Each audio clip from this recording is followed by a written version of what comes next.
तो यार कैसे आप लोग, आपका स्वागत है एक और नई वीडियो में। और इस वीडियो स्टार्टिंग में हमें ई को देखा जाता है। वो बोलते हैं कैनकू से, आखिर तुम यहाँ पे क्या कर रही हो।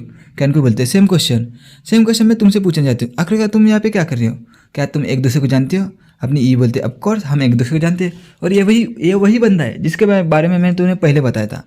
वो बोलती है चलो मैं तुमको इंट्रोड्यूस करती हूँ, ये है लीजी भाई।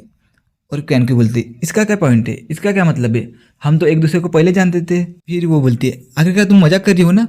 अंकल सिया, जिसको कि मैं मैच्योर आदमी की तरह जानती थी, वो इस बच्चे के सामने ऐसा कैसा बर्ताव कर सकते। पीछे से उसका फादर बोलता है ब्रदर आवी, मैंने आपको बहुत मिस किया।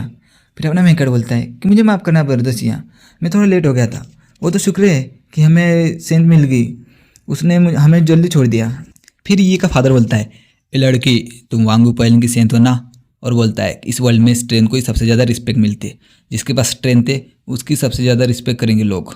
और बोलता है कि जब हम पहली बार मिले थे तो ब्रदर आवी को भी मुझे मास्टर के बुलाना पड़ा, और तुम ब्रदर आवी से इतनी रूड तरीके से बात कैसे कर सकती हो। फिर वो बोलती है कि अंकल सिया, आप इस साल कितने साल के हुए हो। और अपने मन में बोलती है कि एक यंग मैन को ब्रदर इन लॉ के ना ठीक नहीं होगा। फिर उसका फादर बोलता है कि जैसे कि कहा जाता है जो इम्प्रूवमेंट्स को सीख जाते हैं वो टीचर बन जाते, और अगर ब्रदर आवी ने कहा होता तो मैं उसे हमेशा ये डैडी करके बुलाता। और बोलता है अगर ये ब्रदर आवी के लिए नहीं होता तो मैं अपनी लाइफ में इस मार्शल आर्ट वर्ल्ड में ब्रेक थ्रू ही नहीं कर पाता, और ब्रदर आवी मेरे लिए अब से गॉड है। और पीछे से कैनकू बोलते हैं हाँ ये क्या बात कर रहे हैं। ई से बोलती है ई, आखिरकार तुम्हें डैड के साथ क्या हुआ है, क्या उनकी मेंटल स्टेट नॉर्मल हो चुके। ये बोलते हैं हाँ वो ठीक है, वो बस थोड़ा एक्साइटेड हो चुके। कैनकू बोलती है एक्साइटेड, क्या अंकल सिया ने ब्रेक थ्रू कर लिया है मार्शल आर्ट में। वो बोलते हैं हाँ। और बोलते हैं क्या तुमको अभी भी पता है कि मेरे फादर के 9 बेन हार्ट प्रोटेक्शन फॉर्मेशन के डिसएडवांटेज के बारे में। वो बोलते हैं ऑफकोर्स मुझे अभी भी याद है, जो 9 बेन हार्ट प्रोटेक्शन फॉर्मेशन है वो एक क्लास की एनिमी डिफेंडिंग टेक्निक है, लेकिन उससे अटैक नहीं किया जा सकता, यही एक डिसएडवांटेज है। और बोलती है कि अंकल सिया को हमेशा से ऐसी एक टेक्निक चाहिए थी जो कि इस टेक्निक के साथ कंबाइन हो सके, लेकिन ये टेक्निक इजीली इनको कैसे मिली। और बोलती है कि मुझे पता है कि कितनी टेक्निक एक दूसरे के साथ कंबाइन हो सकती है। फिर ये का फादर बोलता है वैसे ब्रदर अभी क्या मेरी ये देखने में मदद कर सकते हो कि मेरे मुंह में गड़बड़ है या नहीं।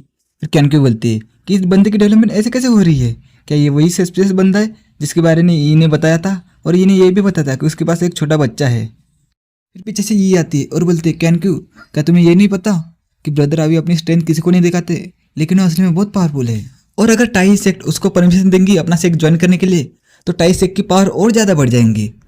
और कैनकू बोलती है इस सिचुएशन को देख के ऐसा लग रहा है कि ना बल्कि अंकल सिया को भी इस बंदे ने ब्रेन वॉश कर दिया है। और बोलती है कि आखिरकार ये कितने साल का होगा, कितना पावरफुल हो सकता है ये। और बोलती है अंकल सिया एक मार्शल सैन को क्या अभी भी उस सस्पिशियस बंदे से एडवाइस लेने की जरूरत है। और बोलती है इसके अलावा मैंने अपना पर्सनल टोकन एक अननोन बंदे को दे दिया है।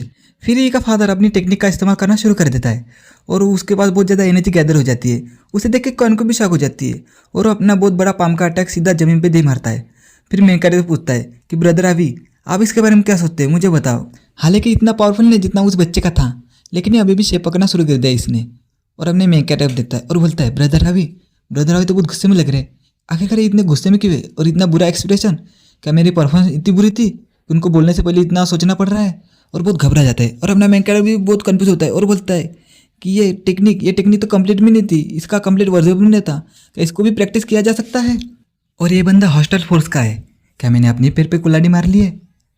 क्या होगा कि अगर मैं इस तरह का बिहेवियर आगे भी बना के रखूँ मेरे मास्टर से बिल्कुल उल्टा, तो क्या वो लोग मुझ पर शक नहीं कर पाएंगे।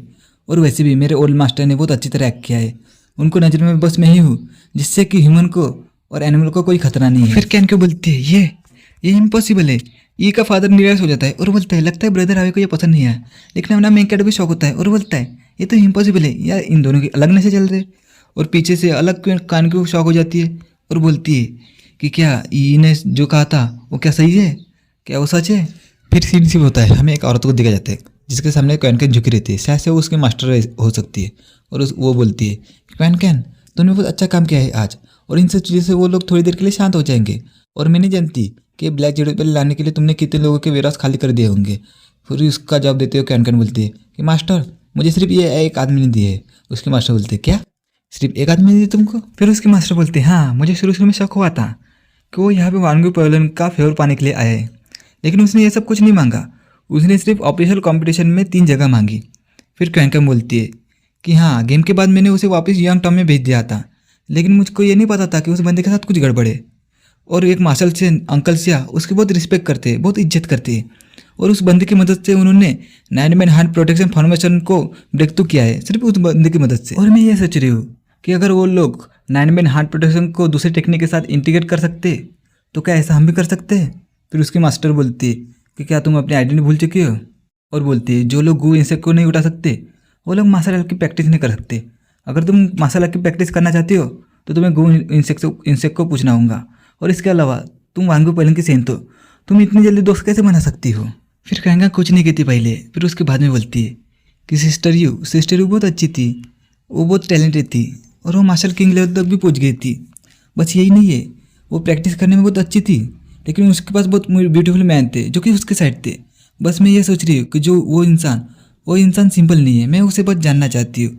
उसकी मास्टर उसके वो चिल्लाती है और बोलती है कि तुमको प्रेस करना मेरे लिए बहुत रेयर है, क्या तुम अभी भी मुझसे बात करना चाहोगी। और बोलती है कि वो स्पेशल थी लेकिन तुम डिफरेंट हो, और तुम्हारी सिस्टर ने भी उस कॉम्पिटिशन में पार्टिसिपेट किया था और उसको इंटरनल ब्लैकलिस्ट का सामना करना पड़ा और अब तक कोमा में है।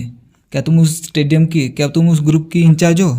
और बोलती है तुम मेरे लिए पूरा मैटर क्लियर करो, मैं देखना चाहती हूँ मेरे रहते हुए मेरे वानगी पलंग के लोगों को कौन हाथ लगाता है। और बोलते हैं यहाँ तक मेरे लोग भी मुझे बुली करने की हिम्मत नहीं करते, मुझे उस आदमी की खाल उधेड़नी पड़ेंगी। और यहाँ पे अपना चैप्टर खत्म होता है।